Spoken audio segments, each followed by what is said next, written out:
អ្នកណាខ្លះចូលលេង account Facebook របស់យើងបងប្អូនតោះឥឡូវយើងចូលទៅឆែកមើលទាំងអស់គ្នាហើយបើសិនជាយើងឃើញហើយគឺយើងអាចលុបវាចេញបានបងប្អូនលុប account លុបម៉ាកទូរស័ព្ទរបស់គេចេញបងប្អូនសល់តែយើងម្នាក់បានហើយអញ្ចឹងបងប្អូនតោះឥឡូវចូលវីដេអូហ្នឹងតោះពីដំបូងយើងចូលទៅកាន់ Facebook យើងអញ្ចឹងមកបងប្អូន Facebook admin ដូចជា Facebook account យើងធម្មតាអញ្ចឹងយើងចូលមកកាន់ត្រី3ហើយវាចេញតម្រងបែបនេះបងប្អូនយើងចុចទៅកាន់ setting នេះ setting ទៅនេះបន្ទាប់មកយើងចុចកន្លែង setting មួយដងទៀតទៅនេះវាចេញតម្រងបែបនេះយើងអូសមកយើងយកលើគេបងប្អូននេះចុចមកអូខេបន្ទាប់មកយើងយកកន្លែង password and privacy នេះមក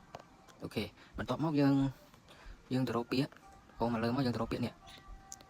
បងប្អូនអ្នកវា Yuri login ពីត្រង់មកអូខេហើយវាចេញតម្រងបែបនេះយើងចុចទៅនេះមក